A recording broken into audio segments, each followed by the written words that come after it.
Продолжуваме со посета на населените места во рамки на акцијата која што најавивме и која спроведуваме, каде што ги посетуваме буквално сите населени места. Денес сме во Виница и Виничко, овде во Исти Бања, потоа ќе ги посетиме и населените места Јакимово и Градец.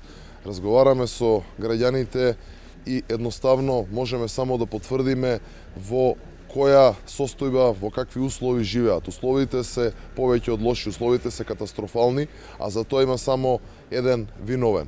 Еден човек е крив за сите овие работи негативни кои што се случуваат во Република Македонија и тој човек има име и презиме, тој човек е Зоран Заев. Од она што имав прилика денеска да го видам и од разговорите со граѓаните, дефинитивно можам уште еднаш да потврдам дека поразот кој што следува на СДСМ и Зоран Заев на 12 април е неминовен. Граѓаните укажаа на буквално очајно лошите услови за живот. Она што нити локалната, но нити централната власт не мрднала со мал прст да ги подобри, да создаде подобри услови за живот. Сето тоа ќе се промени после 12 април. Ветуваме многу работа, оставање буквално на нашите сите капацитети на располагање и обновата дефинитивно доаѓа после 12 април во нашата држава.